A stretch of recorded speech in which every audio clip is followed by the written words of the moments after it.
Hi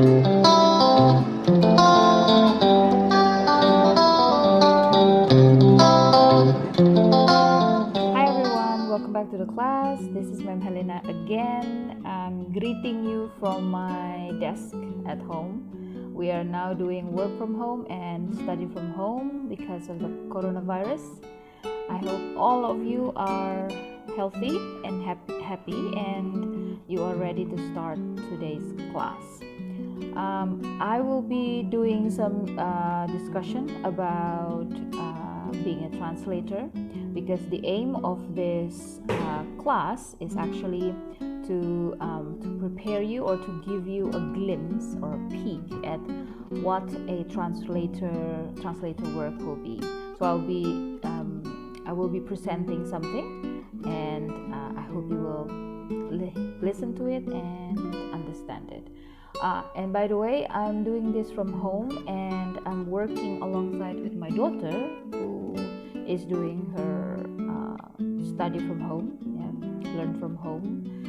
So if occasionally you hear her voice talking to her teachers, this is what our world is. This is how we run our everyday life nowadays.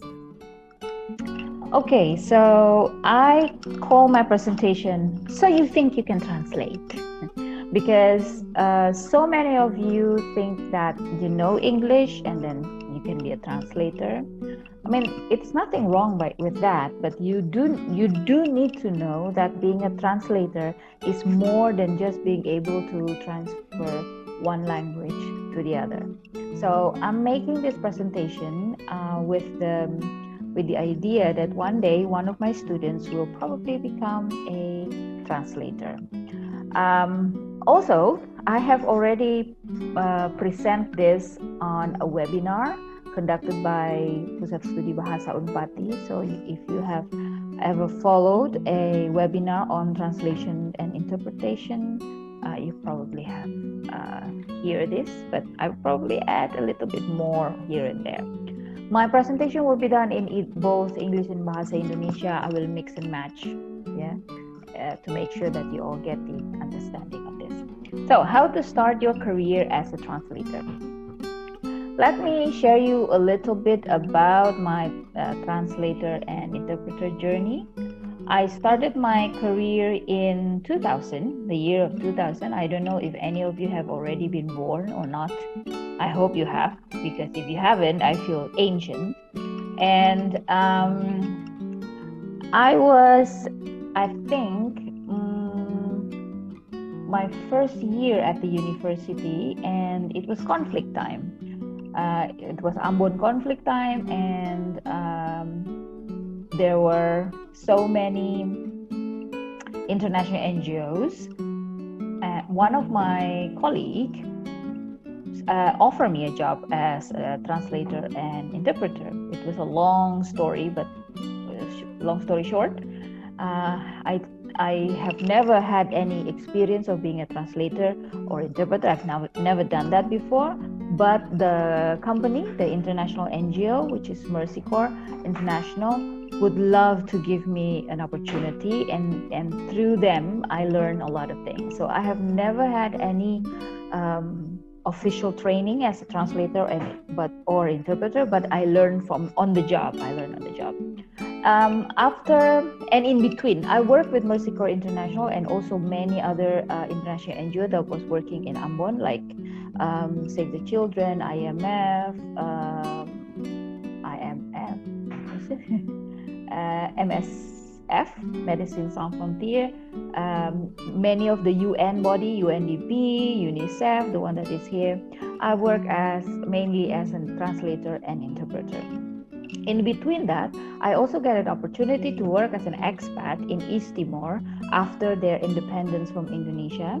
I think, it was between 2000 and 2003 for the whole year, while still being mahasiswa at campus in Prodi Bahasa Inggris, or still as a university student. I did my work also. So I traveled back and forth, East Timor, Bali, Ambon, East Timor, Bali, Ambon, back and forth all the time throughout the whole year.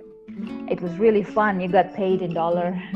I got lots of money at that time. So I funded my own study in the university.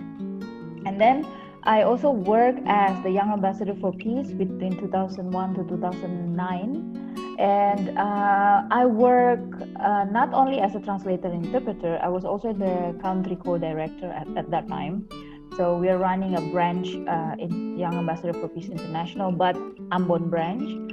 So I work in Asia Pacific. So I got to travel many places. I go to Australia, I go to Philippines, Singapore, Thailand, and many different places.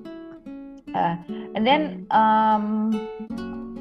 I took my degrees, ambil S2, etc., and doing lots of different other works. And then 2015 until currently, I am a member of the translator team in Unpati. So that's a very short story about my experience. But what I want to say is, if any of you heard this and you said, oh my God, this is so awesome, then I would like to say that this is not just because I'm lucky. It is a blessing, yes, but it is also preparation meet opportunities. It means that I am already prepared. I have prepared myself before this opportunity comes to me. At that time, among my friends, I have slightly better English ability than most of my friends. And I decided that I would like to pursue that because I'm awful at all the other classes, especially math. I'm very bad at math. But I'm very good with language. So I decided that I will make language one of the things that I master. And voila, it serves to my purpose and it gives me so much opportunity. So at the moment, if you are aiming for something, prepare yourself from now, because when the opportunity comes and you're not ready, someone else will get that opportunity. Okay, there's a utopia. Utopia means like a dreamland, something you think about so beautiful. That a translator have lots of money, that they're popular, they're smart and intelligent, and they're respected. It is all true.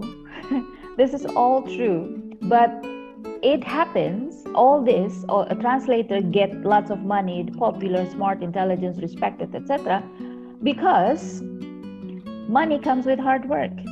If you want to have lots of money, you have to prepare to do a lot of work. And being a translator is no easy job. You have to do a lot of work to make sure that you give an excellent service. You're popular, yeah? Popularity means maintaining credibility and equality and quality. Like I said, you do hard work because you want to maintain your credibility and the quality of your service, your translation work. A translator is smart and intelligent because you cannot be complacent. Complacent bahasa Indonesianya cepat puas. So you cannot be complacent. You have to want to learn more and more, not just the content, but also language. You learn the grammar, you learn the vocabulary, you read more, you know more. So a translator is smart and intelligent because they are constantly learning new things. Respected, of course. A translator that is not respected is really awful. It means that you will not get any order, nggak dapat orderan kerja, yeah. So you are respected because you have nurtured and maintained the trust of your client. Okay, great. Okay, so because you nurture and maintain trust of your client, so all this means that a translator cannot get anything just because somebody gave it to them. Okay, so translator is not a title. Yeah, it is not an honorary reference. It is trust, excellence, truth, and hard work. Those are all translator. Translator is a product of your service. So seorang translator itu dibentuk ya oleh hasil pelayanan mereka, produk pelayanan mereka, produk pelayanan terjemahan. So there are several misconceptions of being a translator. Some of the things people think a translator is simple because it's only changing one language to another. It is not that simple. because there are no language that are the same. The language are equivalent, setara, mirip, punya makna yang hampir sama, but never 100% exactly the same. Translator can use translating apps so the work is easy. Yes and no. We use it only to support our work, but it does not take the whole thing. So if you think that being a translator means you can dump a whole paragraph into Google Translate or other translating apps that are becoming awesome day by day, and then claim that as your translating work, well, it won't work that way, darling, because people will definitely know. Up to this point, and maybe years and years from now, an AI, artificial intelligence, which means programs, etc., still cannot replace the intelligence that God gave you, your brain. Because a program, a machine, a program, an apps cannot make decision, or evaluation or analysis based on culture, based on nuances, based on context, etc. So none of the programs have that yet. I hope there will never be, so that human can still be used. Now, express translation is available, so last minute submission should be no problem. And sometimes people think that this way, but what they don't know is if people give you express translation, you won't be able to maintain 100% quality of your translation. And then if a translator reject or decline an order, he or she is unprofessional. I would say, no, this is wrong. When a translator rejects, says, no, I cannot do this, it means basically a translator do that because of several reasons. One, they don't have the time because they're doing other translation work, or they're engaged in other activities, or the subject or the knowledge, the field of the order that comes in, the documents are not their expertise. For example, I am a language person, and if somebody gave me a mathematic translation, and it is very technical, it's probably going to be very difficult for me. And if they give it like an express order to do it like in 1 or 2 days, maybe I will have to decline because I do not have the knowledge, enough math knowledge to process that and to produce a good quality translation. So what are translation and interpreting? It is different. One translator is written and interpreting is spoken, orally. Translator apps or program, AI versus translator, is still not working yet. Source language to equivalent target language, it's not the same one. You cannot just choose one language to the other. It's only equivalent meaning. Translator can do faithful translation and free translation. We will learn about this more in next classes. And then there are translation procedure and interpreting procedures that are different, both two different things. How to prepare yourself to be a translator? There are 3 main areas that you need to prepare, namely language preparation, knowledge preparations, and practical skills and professional ethic preparation. In language preparations, there are 4 things that I would like to discuss here. Number 1, language A, B, and C. A language is mother tongue. B language is second active language, second active language, yes. And then language C is passive. So mother tongue is the language that you're born and grow up in. So you know more about it. You know the meaning and the context and the usage of each of the word perfectly because you've lived in that culture. Remember, culture is embedded in language. There are value of culture inside language. And for example, let me take an example of me. My mother tongue is Bahasa Indonesia or Bahasa Ambon, not or.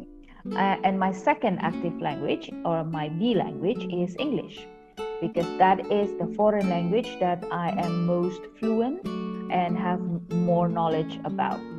And then C language, passive language, where we have limitation in our mastery. I would say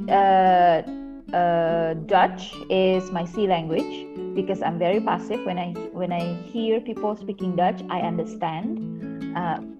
If they speak in a complex sentence, I might not have a full understanding, but I can get the gist. German, it's getting rusty now, my German, but I can understand few words. And at the moment, Korean, Korean language is my C language because I'm learning the language and I watch too many Korean drama that I sort of picked up the language. So a translator should definitely only translate from mother language to second active language, vice versa. And it is advised for a translator to avoid translating to or and from passive language or C language to A language or B language. Maybe not. Okay, do we need IELTS or TOEFL to become a translator or an interpreter? Well, no, not necessarily, because IELTS and TOEFLs are academic tests. Yeah, it is designed to test your academic English ability. Meanwhile, translation is an application of language. So most of the translators I know, the very good one, they have never even taken IELTS or TOEFL class when they become a translator or interpreter. Language aptitude. This is the language ability, which means a translator needs to have an above average language ability. So they need to have excellent grammar. If not excellent, it's above average. Especially, they should have already mastered the basic grammar and structure. And word choices. They should have an extensive knowledge about word and how it is used, when it is used, in what context it is used, into what purpose it is used. And this ties up to the word nuances, like what does it mean, what impact will it get, will it bring to the reader, etc. And then just to add for language preparation, speaking and listening is also two other language areas that an interpreter, specifically to interpreter, translator don't use speaking and listening because they're doing written translation. From the knowledge preparation area, you need to have field knowledge mastery. So, for example, I give you the example that I'm a language major. Yeah, I do social study, language. Yeah, but not math, not science. That's not my field of study. So, a translator need to have studied a certain field of knowledge and master it, or if they don't have a degree and they have never studied it, they at least have experience working in it. For myself, the field of religious studies and interfaith relations are another part of my expertise, reconciliation, etc. Because I didn't study it, but I work in it. I was very active as in peace building and reconciliation during the conflict, and working also a translator and interpreter. I picked up and learned a lot more of that field. And by mastering this field knowledge, you are able to get the full grasp of terminology, istilah-istilah, kata teknis, kunci, expression, ungkapan, etc. So this is very important as a translator, because you need to be able to find the equivalent meaning from one language to the other. Then this will also apply to the most difficult part of translation, which is to translate local language jokes, peribahasa. What is peribahasa?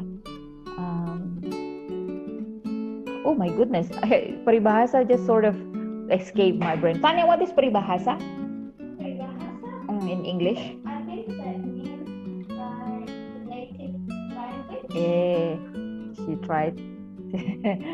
she doesn't know the terms. I forgot the terms at the moment. Anyway. Oh, sorry. She has that, and I distracted her. Anyhow, so that's for the language preparation. Next is practical skills and professional ethics. Etika. This is very important. Number one, this is concerning practical skill is time management. Procrastination atau suka menunda-nunda mengerjakan sesuatu. I'm guilty of that. I did that still too. And punctuality, tepat waktu, is very important as a translator, because the deadline is now. You need to be able to provide your work on time.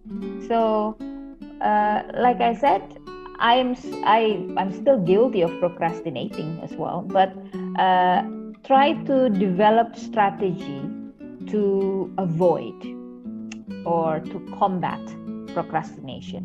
So you can find it on YouTube. There are many tips and tricks, but I have my own, but maybe will be on the other video that I can make. But next is professional ethic is confidentiality, because a translator must keep a secret whatever it is that they're translating. You cannot talk about it to someone else's, because trust and client confidentiality is the major pillar of a translator ethics. Etika penerjemahan adalah tingkat kepercayaan daripada klien. If your client do not trust you anymore, you will not get clients. You will not get order, and then you won't have enough money to go on in your lab. License and degree. Now, degree is optional.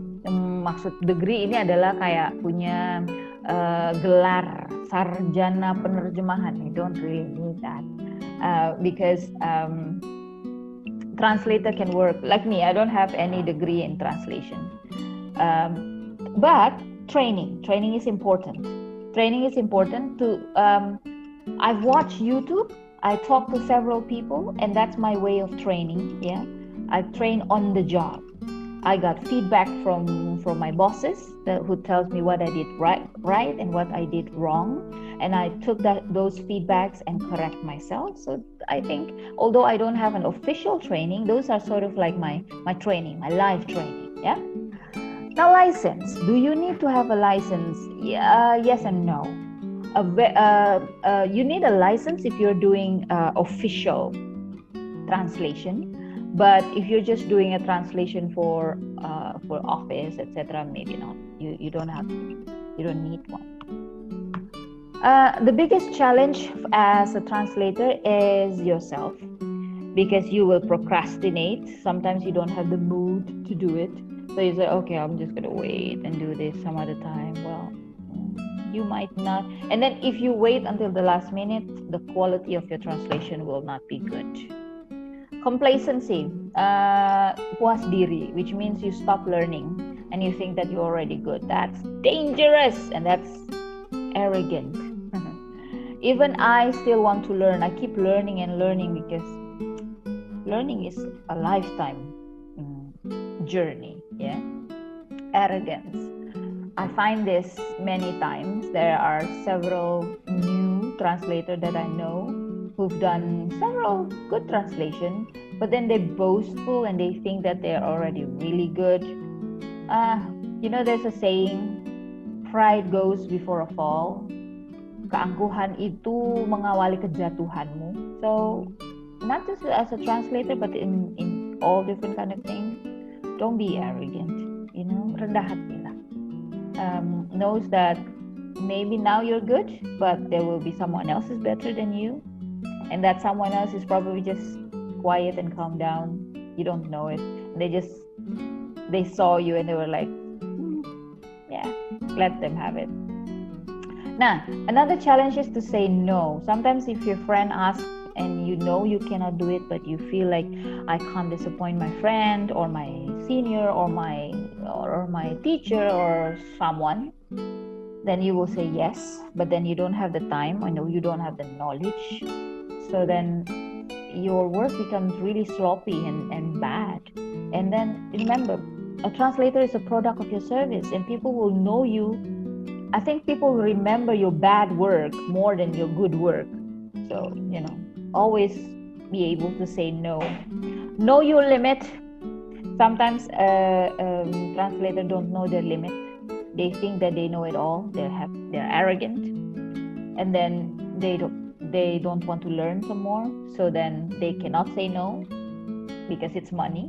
They won't say no to money, but they don't realize that they don't have the ability or the knowledge or the time to do it. I will keep repeating time and knowledge.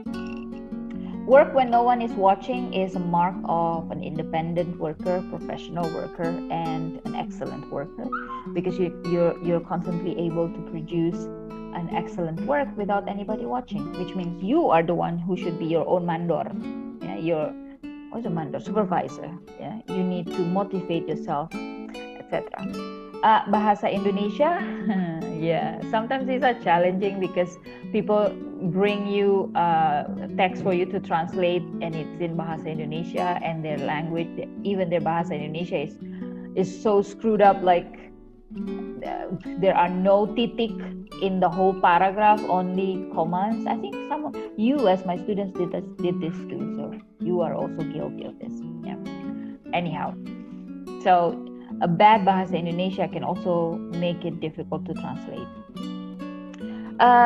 Advantages and opportunities of being a translator. Number one, you can work from home, not only during Corona time, anytime. There are so many translating and translating opportunities. For example, let's see, iklan yang mau diterjemahkan. Not just book. You don't only have to translate books. No, advertising agency need translation to translate their iklan and other words. You can just Google it. There are several supporting apps that you can use as a translator and interpreter. We will talk about it later. There are many online trainings available. So what I would like to say is, do not just want to go to a free training. Free training are good, but they don't give you everything. If you go to a paid, if you want to invest, see this as an investment, and spend some money for that. So see this as an investment. Yeah. Next is start today. Start doing practice translation. You're following the translation class.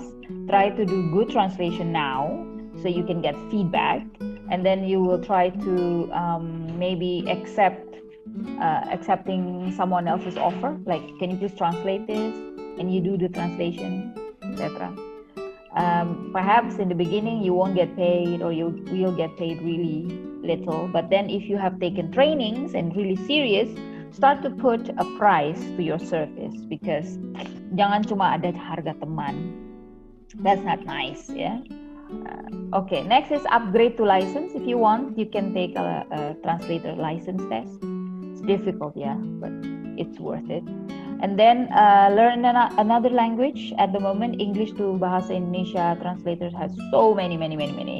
But if you can get a different language and master that language, you have another leverage. You get ahead of someone else. And then networking, you build network and you learn new things. Words of mouth. If people like your work, they trust you, they will definitely mention it to people. I have never put an iklan advertisement on my service as a translator and interpreter, but people already know. So they say, oh, nanti Helena aja. Why don't you use her? Why she is good, etc. So these are word of mouth. Yeah. So PSB opportunities di Pusat Studi Bahasa in Unpati, we recruit new translator every year. So if you're interested, train yourself from now and keep an eye for recruitment opportunities. Okay, last minute tips. Always talk about all arrangement clearly if you want to start being a translator. Make sure how much you will get paid, what do you need to do, how much do you need to do from the beginning. If you can, write a contract. Put it in writing, so then both will agree.